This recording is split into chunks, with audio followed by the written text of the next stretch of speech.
Ya kita nggak tahu ya ujian masing-masingnya. Ada yang diuji suaminya begini dan begitu. Makanya Allah sengaja ngasih contohnya Asiyah dengan Fir'aun. Karena saya yakin separah-parahnya suami ibu nggak akan lebih parah dari Fir'aun. Jadi kalau ada yang berkata, kok suami saya lebih parah dari Fir'aun? Bohong, ibu bohong. Udah, bohong ibu. Kalau suami ibu lebih parah dari Fir'aun, nama suami ibu yang ditulis di Al-Quran. Betul. Iya kan? Kenapa Fir'aun? Nggak ada yang lebih parah. Iya.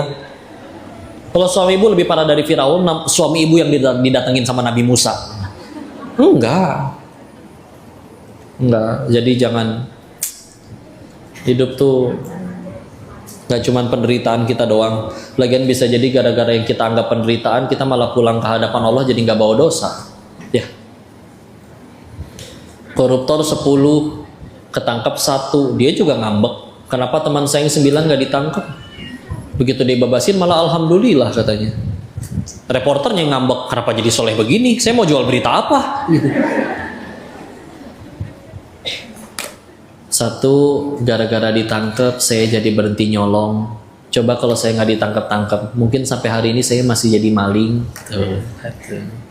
Dua, gara-gara ditangkap saya jadi kenal Allah. Kan di dalam kegiatannya pengajian doang, di luar mah macem-macem, banyak yang ngajak yang enggak. Tiga, lumayan DP gugurin dosa. Kebayang kalau misalnya kita maksiat nggak pernah dihukum, semua disekaligusin, dihukumnya setelah mati, repot. Oh iya, tolong bilangin ya sama yang waktu itu ngelaporin saya, tolong bilangin makasih gitu.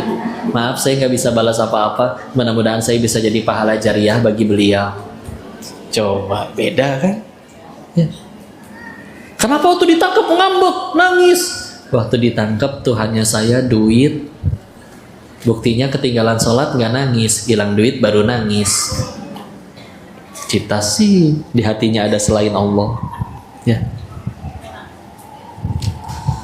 Ada yang ketinggalan sholat nggak nangis, gagal nyalek gila, ya udah. Ya. Berarti di hatinya jabatan. Ya. Jadi gitu mikirnya. Ya.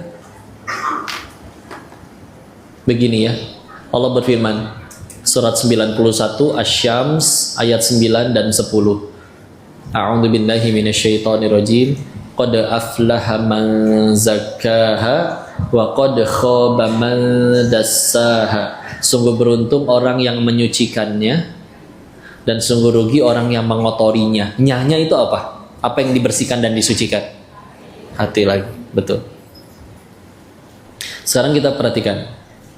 Yuk, kita biasanya cuman fokus mengisi ember pahala kita. Anggaplah kita punya wadah untuk pahala lah ya. Anggaplah bayangannya ember gitu. Tadi ibu sudah isi dengan sholat subuh, ada yang sudah isi dengan sholat duha, ada yang isi dengan sedekah. Tapi perhatikan, kadang kita terlalu sibuk mengisi, lupa untuk mengecek ember pahalanya bocor atau tidak. Jangan sampai nanti pulang ke hadapan Allah, ingat udah tahajud, udah majelis taklim, begitu disetor embernya, loh kok kosong, ternyata embernya apa yang paling banyak bikin bocor? Penyakit hati. Ya tadi ya dengki dan segala macam. Sekarang kau pengen ajak dulu, perhatikan penyakit fisik versus penyakit hati. Ini muhasabah ya. Penyakit fisik bu, perhatikan. Parah nggak parah, sembuh nggak sembuh, dari gatel panu sampai kanker, ujung-ujungnya sama, apa? Mati, betul. Iya kan? Sakit nggak sakit, parah nggak parah, kanker sampai panu, ujung-ujungnya sama, tetap mati.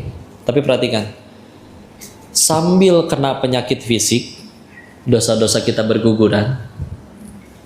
Dan setelah kita mati, penyakitnya nggak ikut bu, serius. Meninggal gara-gara tumor segede bola basket di leher. Nanti di hari akhir dibangkitkan, demi Allah nggak ada tumornya bu, utuh ibu, utuh. Bahkan akan ada yang bersih dosanya gara-gara sakitnya.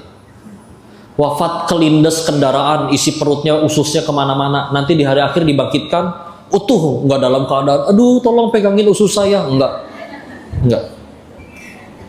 berantakan. Itu penyakit fisik. Di dunianya memang kerasa sakit, tapi meninggal penyakitnya nggak ikut. Sekarang penyakit hati. Di dunianya nggak terasa sakit, ya nggak, kemana-mana dipuji, tangan dikagumi, tangan dicium, dihormati, tapi ternyata jadi penyakit sombong misalkan. Maka di dunianya nggak kerasa, tapi mati penyakitnya harus dipertanggungjawabkan. Bakal ditanya, apa yang bikin kamu sombong? Karena saya menjabat ini dan itu. Siapa yang ngasih kamu jabatan? Karena saya tampan atau cantik. Siapa yang bikin wajah kamu? Emang bikin sendiri dulu?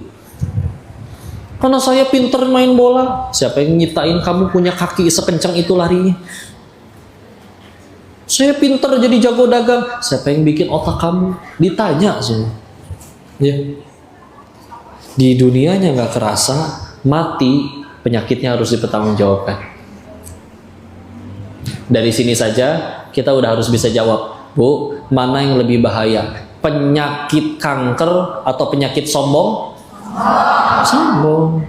Kok tapi orang gara-gara kanker bisa mati? Akan ada harinya bisa jadi yang kanker berkata, alhamdulillah saya yang kanker ya Allah. Boro-boro berangkat maksiat, tiap hari terkapar sambil zikir, kesakitan, ya nggak? Maka bisa jadi surganya lebih terjamin daripada yang sehat tapi maksiat. Ya Allah, kenapa wajah saya begini? Yang tampan jadi nggak mau sama aku. Nanti akan ada harinya, alhamdulillah saya begini ya Allah. Mungkin kalau saya cantik, udah profesinya yang tidak baik.